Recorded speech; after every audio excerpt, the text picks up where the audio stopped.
The applause started before I even sat down. 14 people in that conference room, every single one of them clapping for a man who couldn't spell amortization without autocorrect. Wade Chen stood at the front of the room, soaking it in like sunlight. His smile was the kind you see on men who've never been told no by anyone who mattered. Perfect teeth, perfect hair, perfectly stolen presentation. My presentation. This turnaround strategy, the lead investor said, still clapping, is nothing short of brilliant. Wade, you've outdone yourself. I watched Wade nod with practiced humility, the slight bow of the head, the aw shucks hand gesture, the quiet thank you, that somehow managed to be louder than the applause itself. 3 months. That's how long I'd spent building that strategy from scratch. 3 months of 16-hour days while Wade left every Thursday at 2 for his standing golf game. 3 months of running projections until my eyes burned and my coffee went cold, and my apartment started to smell like takeout containers I forgot to throw away. 3 months of my life, packaged into a 60-slide presentation with Wade's name in the corner. The investor walked over to shake his hand. When Marcus told me he had someone working on the Asian market expansion, I was skeptical, but this, he gestured at the screen, still displaying my final slide. This is the kind of strategic thinking that separates good companies from great ones.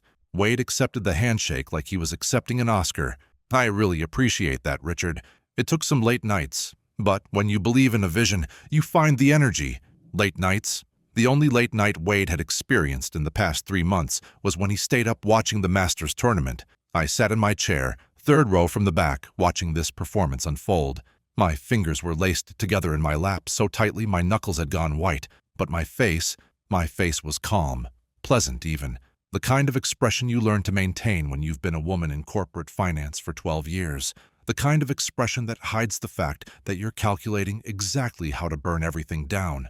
The risk mitigation framework alone, another board member chimed in, is worth the entire consulting fee. Wade, how did you identify those secondary market vulnerabilities? I leaned forward slightly. This was going to be good, because Wade had no idea what secondary market vulnerabilities even meant. I'd explained it to him 3 times, and each time he'd nodded along with the vacant look of a golden retriever watching a physics lecture. Well, Wade said, adjusting his cufflinks, it's really about understanding the interconnected nature of emerging markets. You have to look at the whole ecosystem, not just individual data points. Word salad. Beautiful, meaningless word salad. The board member nodded like Wade had just revealed the secrets of the universe. Exactly. That systemic thinking is what we've been missing. I wanted to scream. Instead, I uncrossed my legs, smoothed my skirt, and waited. Because here's the thing about being underestimated for 12 years. You learn patience. You learn to watch. You learn to document everything in ways that no one notices until it's far too late. And you learn that the best revenge isn't loud. It's quiet. It's surgical. It's the kind of revenge that doesn't look like revenge at all until the knife is already between the ribs. The meeting wrapped up with more handshakes, more congratulations, more of Wade's false modesty that made my teeth ache. People started gathering their things, making small talk about lunch plans and weekend golf games and the charity gala next month. No one looked at me, not once. I was invisible, the same way I'd been invisible for 3 months while I built the strategy that was going to save this company from its own incompetence. Wade walked past my chair on his way to the door, still chatting with one of the investors. He didn't acknowledge me, didn't even glance in my direction. I was furniture, a potted plant, something that existed in the background while the real business happened. I stood up slowly. My chair scraped against the floor, just enough to make a sound, just enough to create a pause in the room's chatter. "Wade," I said. He turned, eyebrows raised slightly, as if surprised that furniture could speak. "Great presentation," I continued, my voice perfectly level. "You really captured the essence of the work." Something flickered in his eyes, uncertainty maybe, or the beginning of fear. "Thanks, Kaya," he said, using my name like it was an afterthought. Couldn't have done it without the team's support. The team. I was the team. Me, just me, working alone in a conference room at midnight while Wade was probably at some bar explaining blockchain to impress 20-somethings. "Of course," I said. "That's what teams are for." I walked out of that conference room with my head high and my heart pounding so hard I could feel it in my throat. But I didn't go to my office. I went to HR, and I quit, effective immediately. Orson called me before I even made it to the parking garage. Orson Park was my direct supervisor. A man who'd built his entire career on avoiding conflict and taking credit for things he hadn't done. He and Wade were cut from the same cloth, except Orson was better at hiding it behind concerned frowns and thoughtful pauses. "Kaya, what's going on? Sharon just told me you submitted a resignation letter." I kept walking, my heels clicking against the concrete. "That's correct. This is about the presentation, isn't it? Look, I know it can be frustrating when what, Orson? When someone takes 3 months of your work and puts their name on it? When you sit in a room watching everyone congratulate a man who couldn't explain a single slide in that deck without reading it verbatim?" Silence on the other end. "Let's not be dramatic," he finally said. Wade was presenting on behalf of the team. That's standard practice for client-facing meetings. "On behalf of the team," I repeated. Interesting phrasing, because I don't remember anyone else on the team staying until midnight to rebuild the Southeast Asian market models. I don't remember anyone else on the team spending 2 weeks researching Indonesian banking regulations. I don't remember. "Kaya," his voice had that patronizing edge now, the one men use when they want you to know you're being emotional. "Let's take a breath here. Why don't you come back up to my office? We can talk this through. Maybe get Wade in the room." "I don't want Wade in the room. I don't want to be in any room in that building ever again." I reached my car, unlocked it, slid into the driver's seat. "You're making a mistake," Orson said. "Walking out like this. It's not going to look good on your record." "My record?" I laughed. Actually laughed. "Orson, I have 12 years of exceeds expectations reviews. I've been passed over for promotion 4 times while men with half my experience got the corner offices. My record is exactly what you people made it. A list of reasons why I should have left years ago." "That's not fair." "You're right, it's not, but it's accurate." I hung up, then I sat in my car for 10 minutes, just breathing, just letting the reality of what I'd done sink in. I'd quit. No notice, no transition plan, no carefully worded exit interview designed to protect relationships I'd never actually had. I just walked away, and for the first time in 12 years, my chest didn't feel tight. My shoulders weren't hunched, my jaw wasn't clenched. I felt light. I felt dangerous. Because walking away was just the beginning. What came next? That was the part no one was going to see coming. Here's something you need to understand about my job. I wasn't just an analyst. I wasn't just someone who made spreadsheets and ran projections and attended meetings. I was the person who understood how everything connected. When Marcus Chen, Wade's father and the company's founder, hired me 12 years ago, the company was a mess. Not the glamorous kind of mess that gets featured in business magazines. The boring kind. The kind where nobody knows who owns which contracts, where compliance documents are scattered across 17 different servers, and where half the vendor relationships are held together with handshakes and prayers. I fixed all of that. I built systems, created processes, documented everything in ways that would survive any audit, any transition, any crisis. I became the person who knew where all the bodies were buried, metaphorically speaking, because I was the one who'd organized the cemetery, and somewhere along the way, I'd become so essential that everyone forgot I existed. That's the paradox of being truly good at operations work. When you do it well, everything runs smoothly, and when everything runs smoothly, people assume it runs itself. They forget about the person maintaining the engine. They forget about the person who knows exactly which bolts to loosen if they wanted the whole thing to fall apart. I drove home that afternoon thinking about bolts, not in a destructive way. I wasn't planning to sabotage anything. That would be petty. That would be illegal. That would be exactly what they'd expect from an emotional woman who'd overreacted to a simple presentation. No, my plan was much simpler. I was just going to stop maintaining, stop fixing, stop being the invisible force that kept their dysfunction from becoming disaster. And then I was going to sit back and watch. The first call came the next morning at 7:23 a.m. It was Priya from compliance, and she sounded like she hadn't slept. "Kaya, thank God. I know you resigned, but we have a situation. The quarterly SEC filing, the one that's due Friday. I can't find the supporting documentation. Sharon said you were the last one to review it, but it's not in the shared drive, and the deadline is—" "Priya," I interrupted gently. "I don't work there anymore." I know, but if you could just tell me where you saved it." "I saved it in the Compliance Archive folder. Subfolder Q3 2024. Subfolder SEC Supporting. The file is named exactly what you'd expect it to be named." Silence. "Priya, did you check that folder?" I don't have access to that folder. It says I need administrator approval." Of course, she didn't have access, because I was the administrator, and when I'd resigned, My access hadn't been formally transferred to anyone else, which meant every folder I'd created, every system I'd built, every carefully organized archive I'd maintained, all of it was now locked behind credentials that no longer existed. "You'll need to contact IT, I said. "Have them reassign the permissions. Should be straightforward." It would not be straightforward. I knew exactly how our IT department worked, which is to say, slowly, reluctantly, and with a profound commitment to creating tickets that would never be resolved. Right, okay, thank you, Kaya.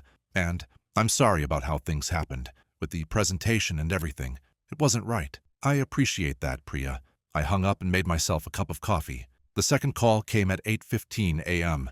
This time it was Gerald from vendor management, panicking because a major supplier was threatening to halt shipments over an unpaid invoice that had somehow gotten lost in the system.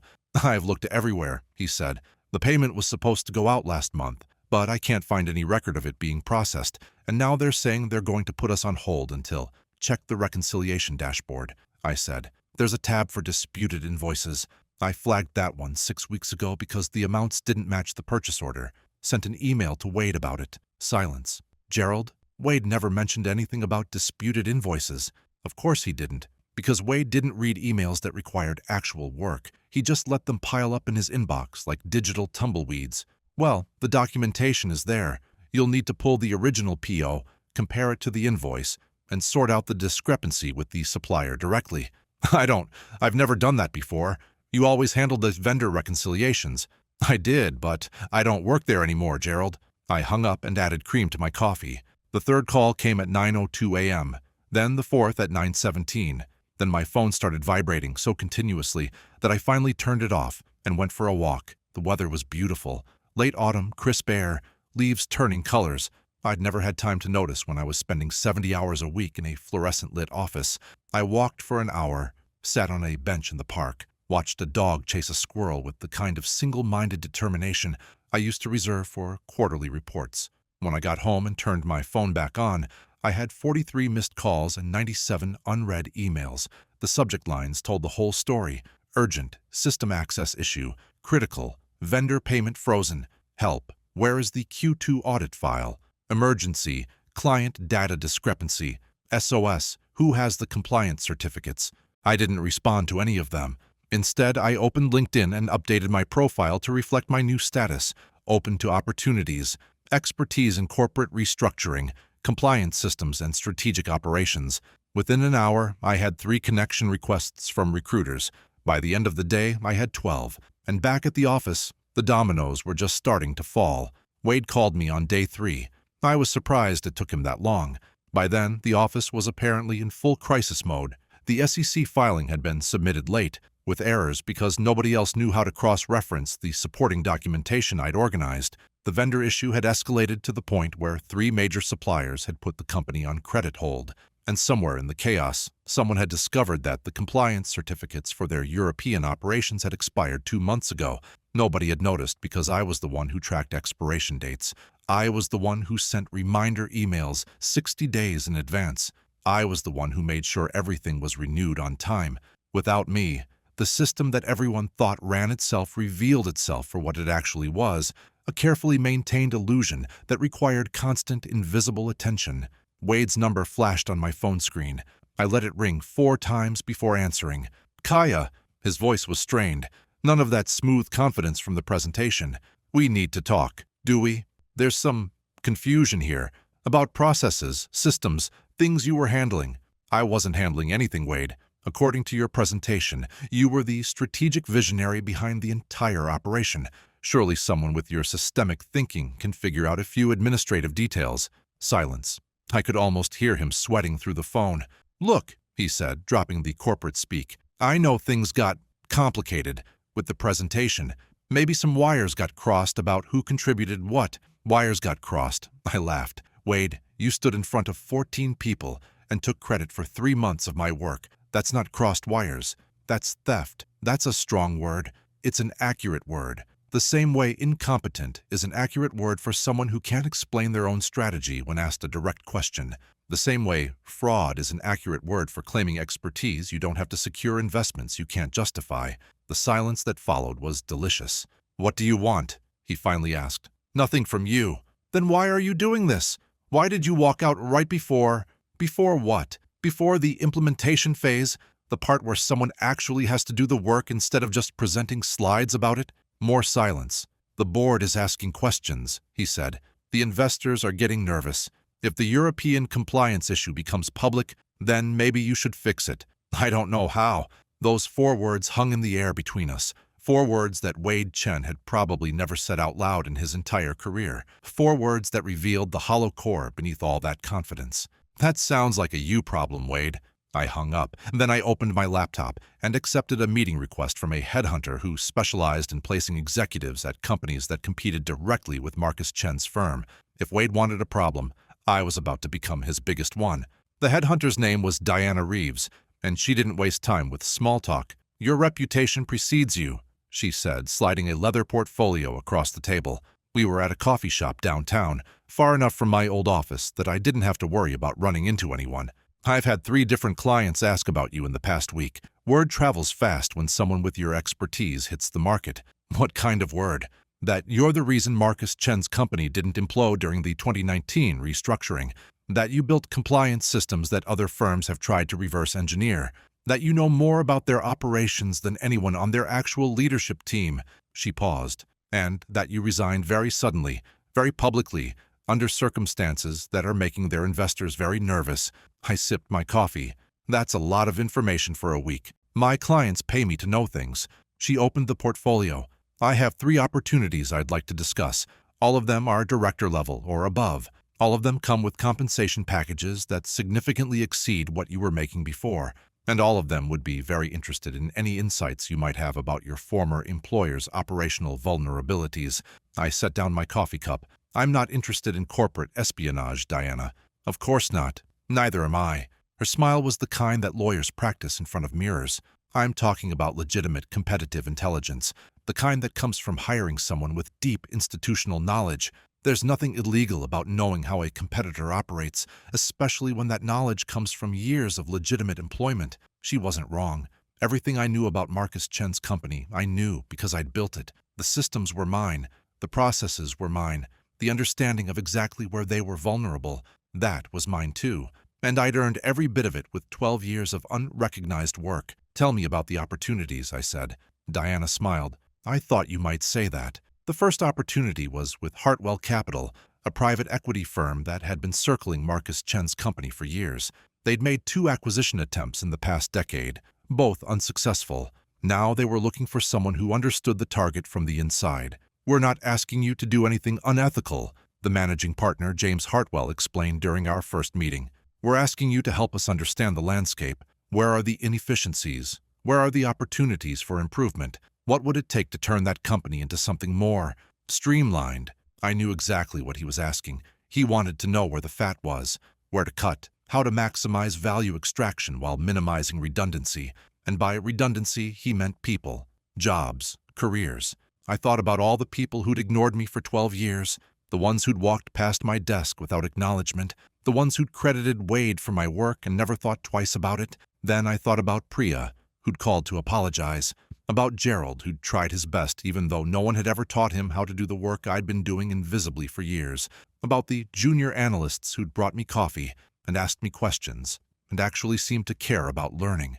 I need to think about it, I told James. The second opportunity was with Chen Dynamics' biggest competitor, Meridian Holdings. They weren't interested in acquisition. They were interested in destruction. We've been losing bids to Chen for 3 years, their COO told me, always by a narrow margin, always because they seem to know exactly what we're proposing before we propose it. You think they have inside information?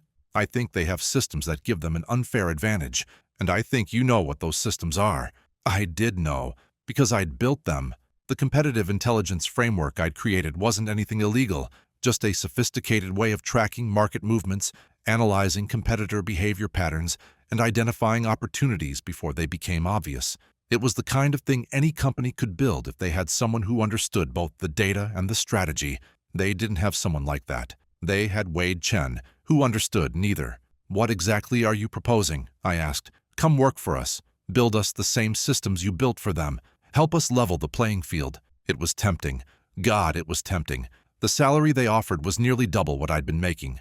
The title was Senior Vice President. The office had a view of the harbor, but it still felt like running, like taking my skills and using them to build something for someone else, someone who would probably, eventually, do the exact same thing Wade had done.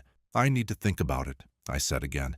The third opportunity was different. It came from a woman named Rachel Morrison, who ran a boutique consulting firm that specialized in corporate turnarounds. She'd heard about me through Diana, but she hadn't heard the gossip. She'd heard about the actual work. I pulled your name from an industry database, she explained. You were listed as the primary architect of the 2019 Chen Dynamics restructuring, the one that saved them from bankruptcy.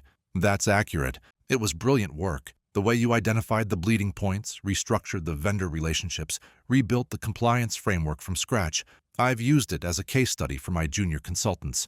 Thank you. I'm not here to flatter you, Kaya. I'm here to offer you a partnership. I blinked. A partnership? In my firm, Morrison Strategic. We're small, but we're growing. I need someone who understands operations at the level you do. Someone who can walk into a company in crisis and see not just what's broken, but how it got broken and what it would take to fix it. You're offering me equity, 20%, plus salary, plus profit sharing on any clients you bring in directly. She leaned forward. I'm not interested in your insider knowledge about Chen Dynamics, Kaya. I'm interested in your brain, the way you think, the systems you build. I want to work with you, not exploit what you know. For the first time since I'd walked out of that conference room, I felt something other than anger. I felt possibility. Tell me more, I said. The next 2 weeks were a blur of meetings, negotiations, and paperwork. Rachel wasn't kidding about wanting me as a real partner. We spent hours discussing vision, strategy, client acquisition, service offerings. She challenged my ideas. I challenged hers. We argued about methodology and agreed about ethics.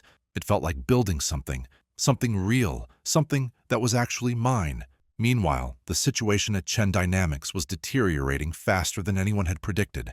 I heard about it through the industry grapevine and through Priya, who'd started texting me updates despite my non-response.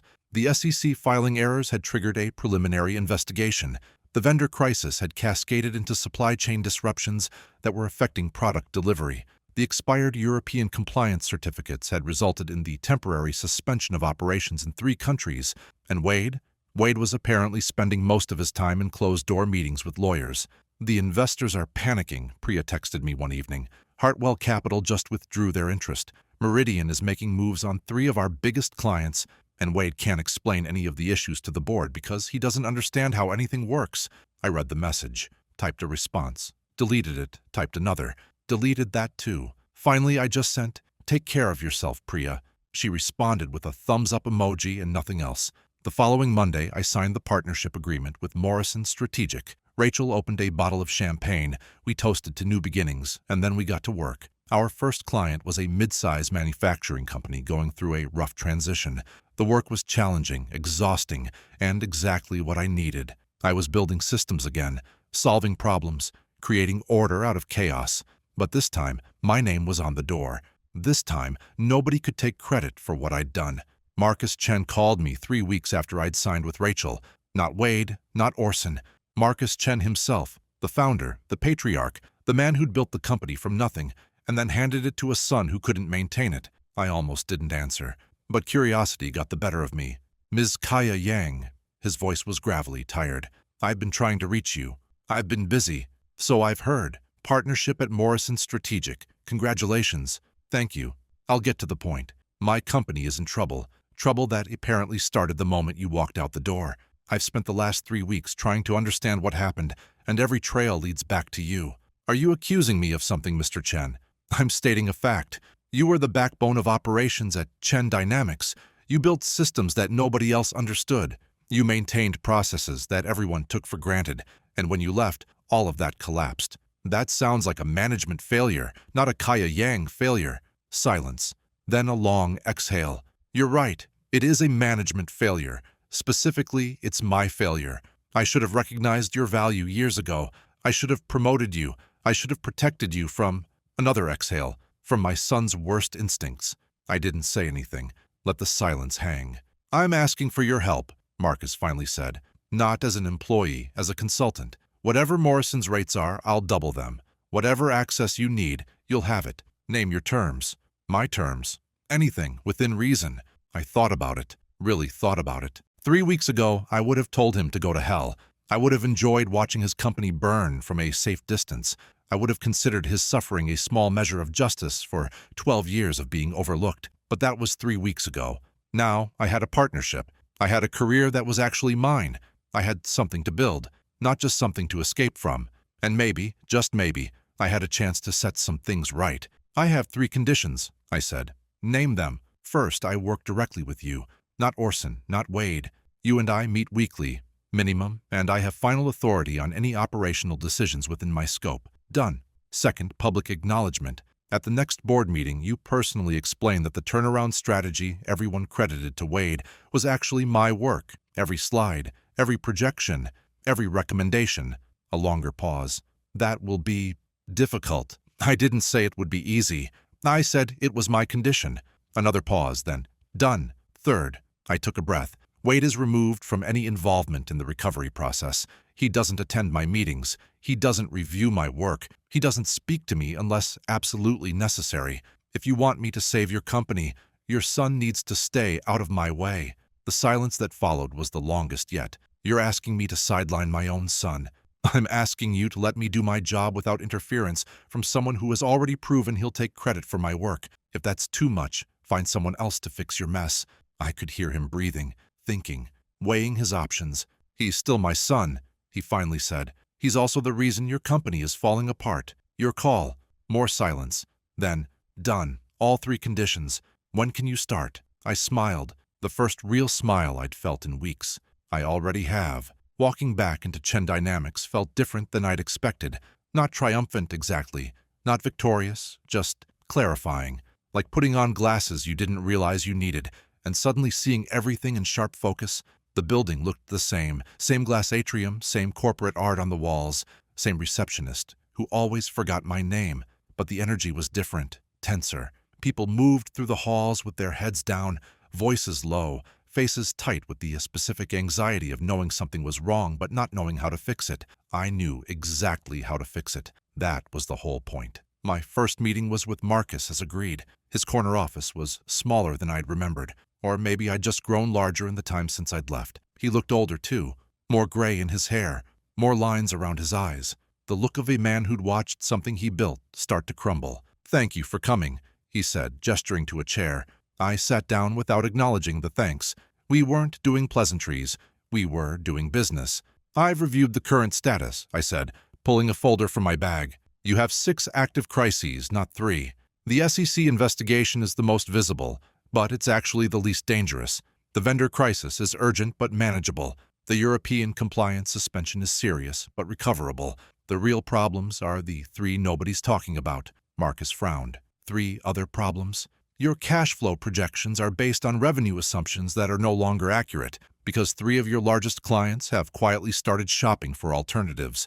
Your IT infrastructure has a critical vulnerability that nobody noticed because the person monitoring it, me, is no longer employed here, and your HR department has been covering up a pattern of discrimination complaints that is about to become very, very public. He stared at me. "How do you know all this?" "Because I built the systems that track all of it, and because when I left, I made copies of everything I needed to understand the full picture." I held up a hand before he could object. Nothing proprietary, nothing I couldn't legally take, just enough to know exactly how bad things really are. Marcus leaned back in his chair, looking at me with new eyes.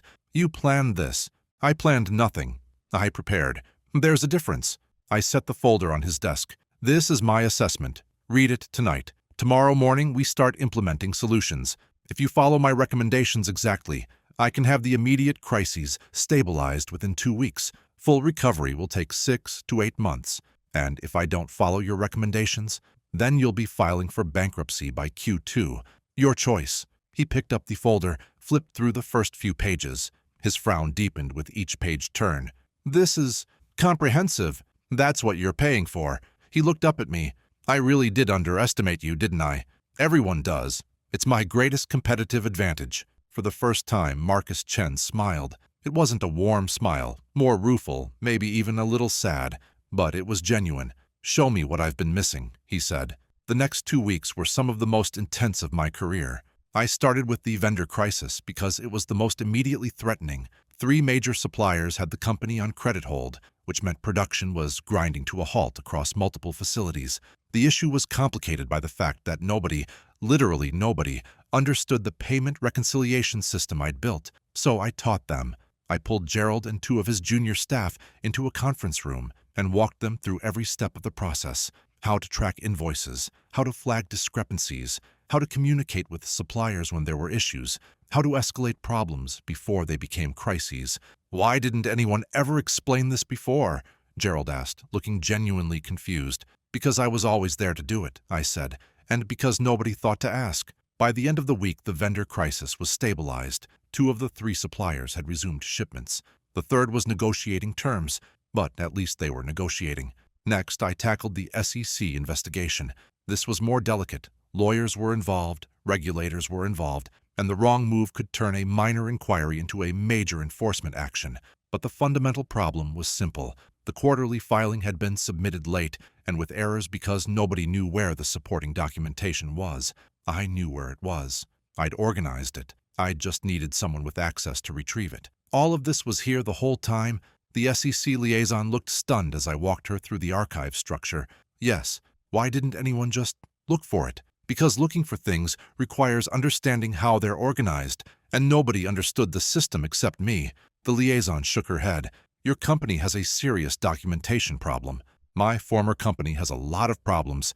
I'm here to fix the ones that matter most." By the end of week 2, the SEC investigation had been downgraded from preliminary inquiry to informal review. Still not ideal, but no longer an existential threat. The European compliance issues took longer, mostly because they involved coordinating with regulatory bodies in 3 different countries, each with their own requirements and timelines.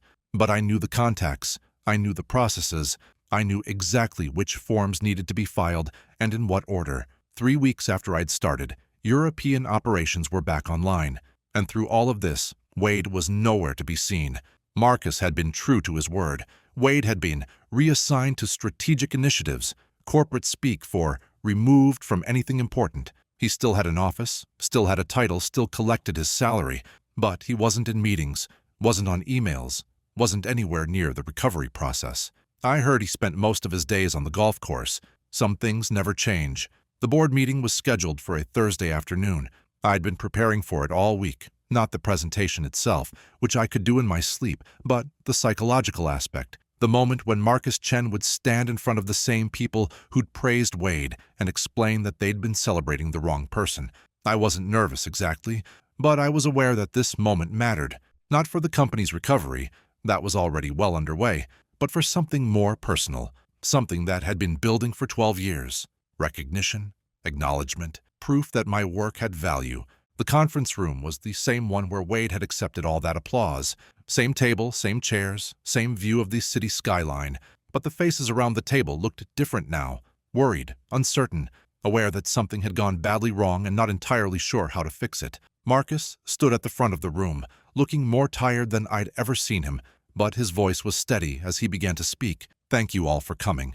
I know the past few weeks have been challenging, but I want to start today by addressing something that should have been addressed a long time ago." He clicked to the first slide. It was the title page of the turnaround strategy, the same one that had been presented with Wade's name in the corner. "3 weeks ago, you all praised my son for this strategy. You called it brilliant, innovative, the kind of systemic thinking that would save the company." He paused. "You were wrong."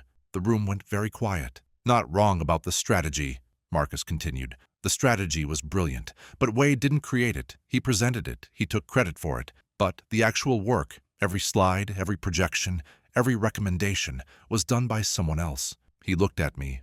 "Kaya Yang, who worked at this company for 12 years, who built the systems that keep this place running, who was never properly recognized for her contributions, and who finally walked away because we gave her no reason to stay."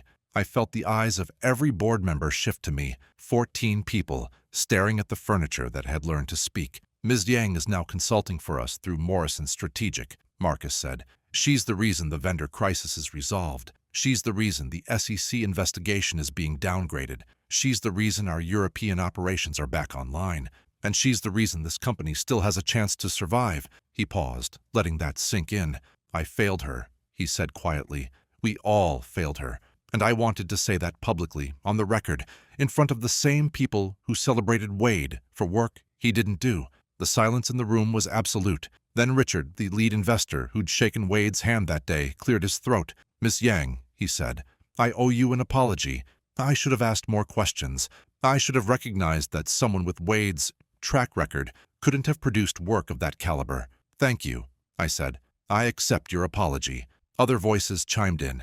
Apologies, acknowledgments, the belated recognition I'd been waiting 12 years to receive. But here's the thing about recognition that comes too late. It doesn't feel the way you think it will. It doesn't erase the years of being overlooked. It doesn't undo the damage of watching someone else get credit for your work. It's just words, spoken in a room, forgotten by next week. What mattered wasn't the apologies.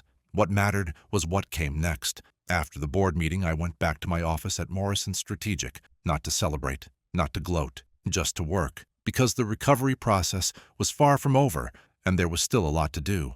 Rachel was waiting for me when I arrived. She'd heard about the board meeting through the grapevine. Our grapevine, not theirs, and she wanted to know how it had gone. "It went fine," I said, dropping my bag on my desk. "Marcus did what he promised. The board apologized. Everyone acknowledged that I did the work Wade took credit for. How do you feel?"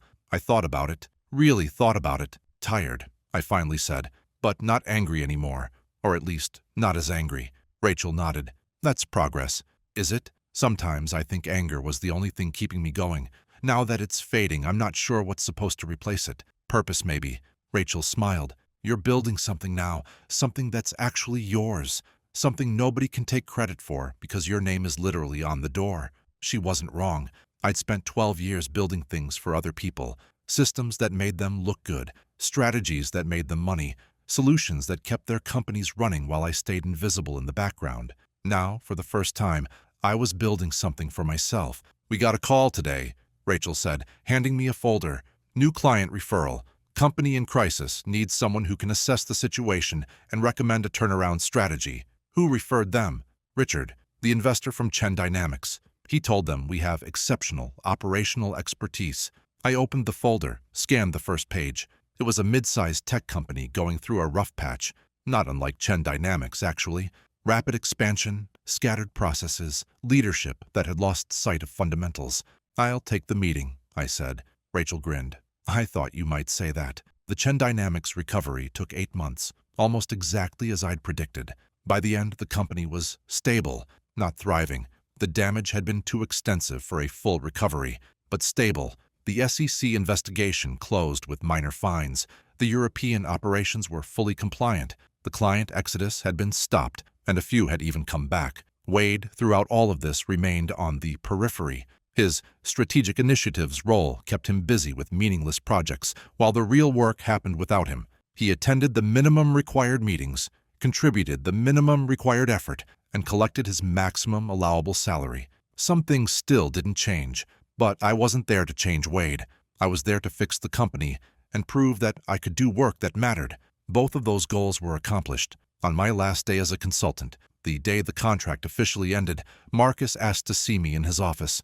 "Thank you," he said, "for everything. I know we didn't deserve your help." "You didn't," I agreed, "but the company has 3,000 employees. They deserve to keep their jobs. That's generous of you. It's practical. My reputation is built on results. Letting a company fail that I could have saved wouldn't have served me." Marcus smiled his rueful smile. "You really have changed. I've just stopped pretending to be someone I'm not." He extended his hand. "If there's ever anything I can do for you, Ms. Yang, any door I can open, any introduction I can make, just ask." I shook his hand. "I'll keep that in mind." Then I walked out of Chen Dynamics for the last time, and I didn't look back. 6 months later, Morrison Strategic had grown from a boutique operation to a serious player in the turnaround consulting space. We had 12 active clients, 3 associate consultants, and a waiting list that stretched into next year. Rachel and I had expanded our offices, hired support staff, and started turning down projects that didn't meet our standards. My name was in industry publications. I'd been invited to speak at conferences. Recruiters who'd never heard of me before were now offering me positions I wouldn't have dared to dream about 3 years earlier. And it was all built on work that was actually mine. One afternoon, I was reviewing a client proposal when Rachel knocked on my office door. "You have a visitor," she said. "I don't have any meetings scheduled." I know, he just showed up, says it's personal. I frowned, set down my pen. Who is it? Rachel hesitated. Wade Chen. My stomach tightened. I hadn't seen or spoken to Wade since I'd left the company. Hadn't wanted to. Hadn't needed to. He was part of a chapter I'd closed and had no interest in reopening. Tell him I'm busy. He said it was important. Said he needed to apologize. An apology from Wade Chen, the man who'd stood in front of 14 people and taken credit for my work without a flicker of conscience. I thought about refusing, about sending him away, about proving that I'd moved so far beyond him that he wasn't even worth my time. But curiosity won out, and maybe, just maybe, there was something satisfying about hearing him admit what he'd done to my face. Send him in, I said. Wade looked different than I remembered, thinner, older.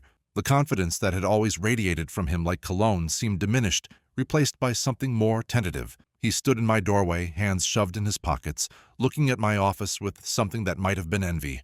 Nice place, he said. Thanks, I built it. The word choice wasn't accidental. He flinched, just slightly. Can I sit down? I gestured to a chair across from my desk. He sat, perched on the edge like he wasn't sure he was welcome. I'm here to apologize, he said, for what happened, with the presentation, with everything. I didn't say anything, just waited. I know I took credit for your work, he continued. I know it wasn't fair. At the time, I told myself it was just how things were done. That presenting work as a team leader meant representing the team, that you understood, that you were okay with it. I wasn't okay with it. I know that now. He rubbed his forehead. After everything fell apart, after my father made me sit in the background while you fixed all my mistakes, I had a lot of time to think about what I'd actually contributed, about what I actually knew how to do. And what did you conclude? He looked at me, really looked at me for maybe the first time ever. Nothing, he said. I contributed nothing. I know how to talk, how to present, how to make people feel confident that things are under control. But when it comes to actually doing the work, I never learned, never had to. There was always someone like you in the background, making sure everything actually worked. Someone like me, someone who knew what they were doing, someone who could build things instead of just describe them. He exhaled. My father finally told me the truth about how close we came to losing everything, about how you were the only reason we didn't, and I realized I'd been coasting my entire career on other people's work. I let the silence stretch, let him sit with the discomfort of his own admission. Why are you telling me this? I finally asked. Because I wanted you to know, that I understand what I did, that it wasn't just a misunderstanding or crossed wires or whatever excuse I used at the time. He swallowed. You were right. It was theft, and I'm sorry. For a long moment, I just looked at him, trying to decide if this was genuine or just another performance, another attempt to make himself look good by seeming contrite. But there was something in his eyes I hadn't seen before, something broken, something real. I accept your apology, I said. He blinked. You do?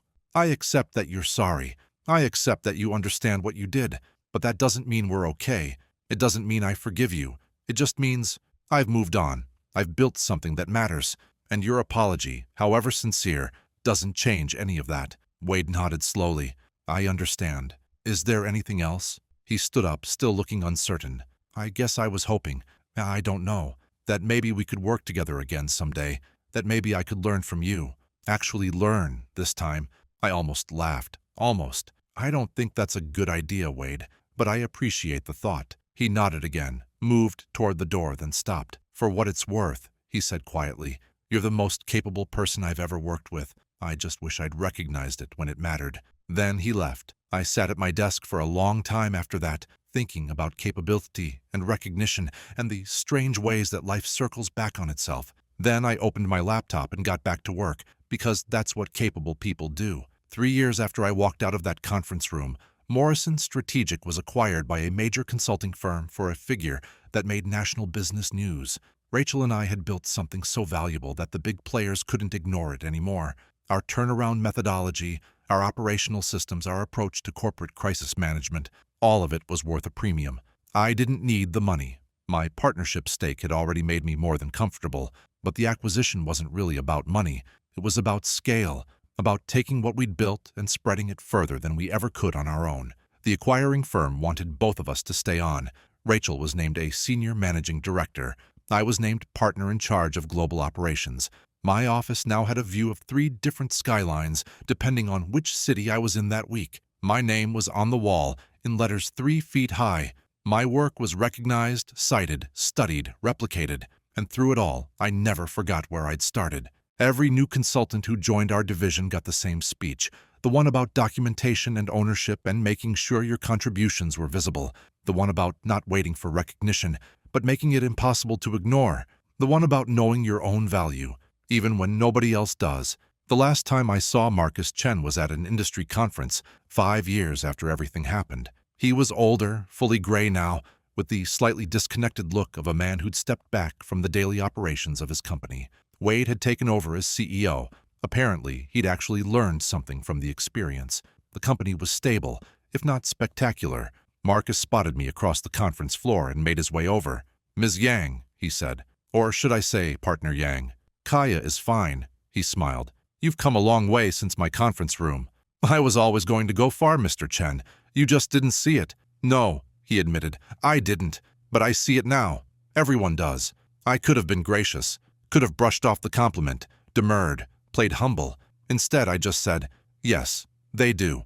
Because after 12 years of invisibility, I'd earned the right to be seen, earned the right to stand in my own light without apologizing for its brightness."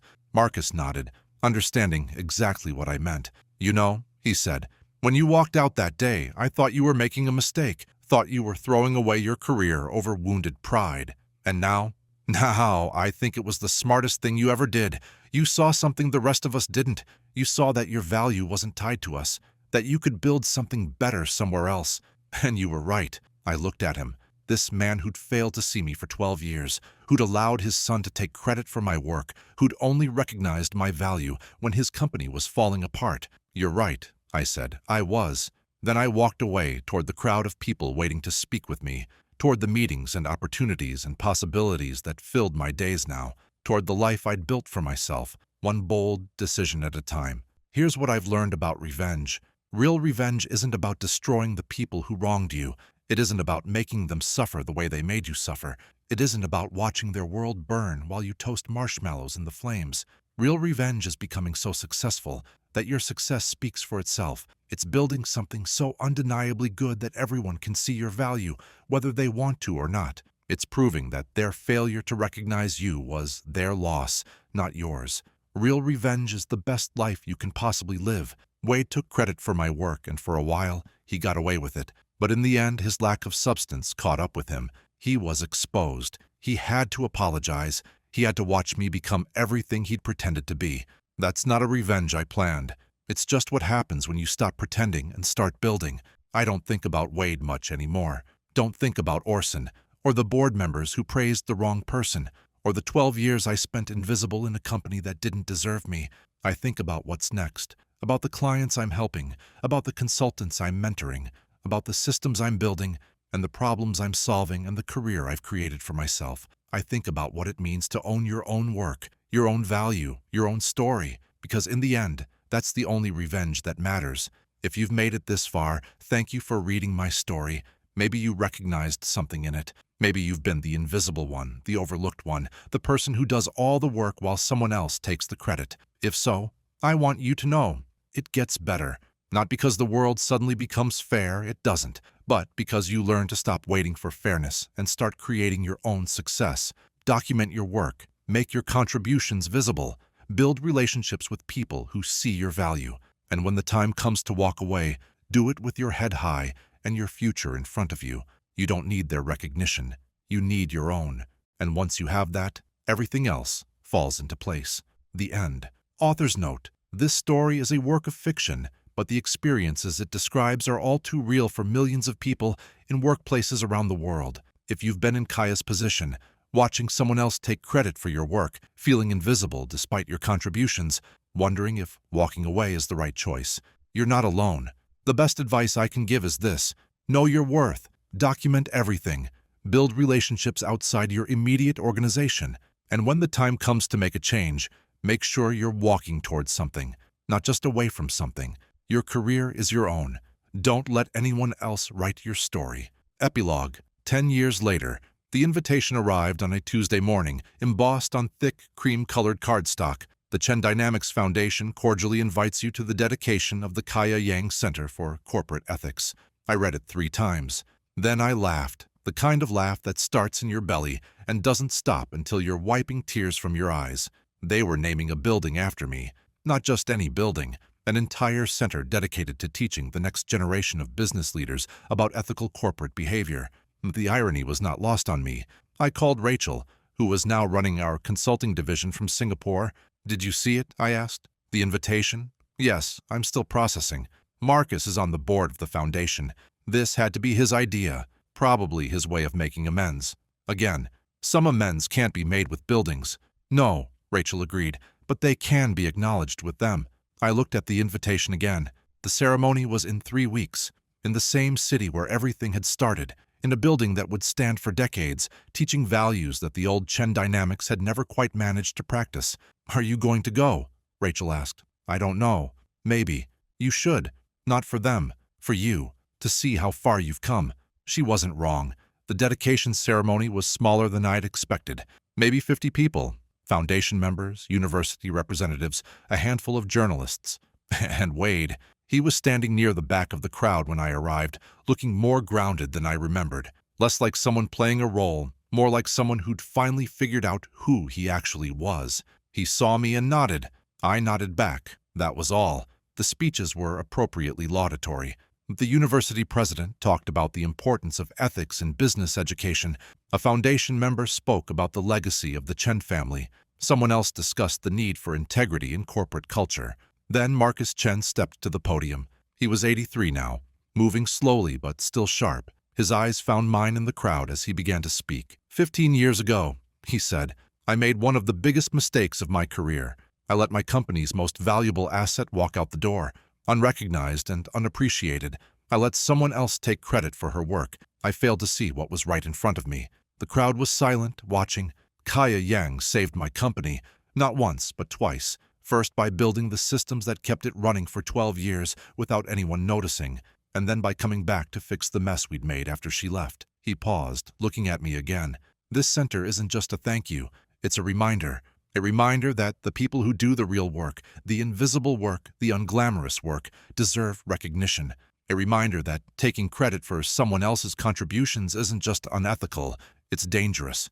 A reminder that seeing people clearly is the foundation of ethical leadership. He smiled his rueful smile. Kaya Yang saw all of this before any of us did. She built a career that embodied these principles. And now, I hope this center will help others learn what she had to teach herself. More applause. More speeches. The ribbon was cut, the champagne was poured, the journalists took their photos. Through it all, I stood in the back of the crowd, watching a building with my name on it become real. After the ceremony, Wade approached me. "It's a nice building," he said. "It is. My father's been planning this for years, ever since he retired. He wanted to do something meaningful. This is meaningful." Wade nodded. "He talks about you a lot, you know, about how much he learned from what happened, about how it changed the way he thinks about leadership and recognition. That's good, is it?" Wade looked uncertain. "Sometimes I wonder if it's too late, if any of this actually makes up for what happened." I thought about that for a moment. "Nothing makes up for what happened," I finally said. "That's not how it works. The past is the past. What matters is what you do next, what you build, who you become." "Is that what you did? Built something new?" "That's exactly what I did." Wade was quiet for a moment. Then he said, "I've tried to do the same thing, to actually learn how to contribute, not just how to present. It's harder than I expected. Real work usually is. But it's worth it. For the first time in my career, when someone thanks me for something, I actually know I earned it." I looked at him, really looked at him, and saw someone I almost didn't recognize. Someone who'd been humbled, broken, and slowly rebuilt into something more authentic. "Good," I said. "That's good." He extended his hand. "Thank you for everything, for the wake-up call, for giving me a chance to learn what I never learned before." I shook his hand. "You're welcome." Then I walked away toward the building with my name on it, toward the future I'd built for myself, and for the first time, I felt something like peace. That night, I sat in my hotel room looking out at the city lights. My phone buzzed with congratulatory messages. My email was full of interview requests. My calendar for the next month was already packed with meetings and speaking engagements and opportunities I couldn't have imagined 15 years ago. But I wasn't thinking about any of that. I was thinking about the conference room where it all started. The moment when I watched Wade accept applause for my work and felt something inside me finally break. Not my confidence, not my sense of self-worth. What broke was my willingness to accept less than I deserved, my tolerance for invisibility, my patience with a system that rewarded the wrong people for the wrong reasons. That break was the best thing that ever happened to me, because it forced me to build something new, something better, something that was actually mine. My phone buzzed again. A text from Rachel. "Proud of you, always." I smiled, typed back, "Couldn't have done it without you." "Yes, you could have, but I'm glad you didn't have to." She wasn't wrong. I put down the phone and looked out at the city one more time. Somewhere out there, the Kaya Yang Center for Corporate Ethics was standing empty, waiting for the students and teachers and lessons that would fill it. Somewhere out there, Wade Chen was probably lying awake, thinking about the long road from Golden Boy to someone who actually had to earn his keep. Somewhere out there, Marcus Chen was probably doing the same thing, reflecting on the legacy he was leaving behind. But here, in this hotel room, I was just thinking about tomorrow, about the next meeting, the next client, the next problem to solve, about the work that was waiting for me. That's the thing about revenge. In the end, it's not a destination. It's not a moment of triumph where all your enemies fall and you stand victorious. It's a practice, a daily choice to build something meaningful, to refuse to be invisible, to claim ownership of your own story. It's waking up every morning and knowing that the life you're living is the life you've chosen, that the success you've earned is actually yours, that nobody can take credit for who you've become because you did the work, every single day without shortcuts or borrowed glory. That's the revenge that lasts. That's the revenge that matters, and it's the only kind I've ever wanted.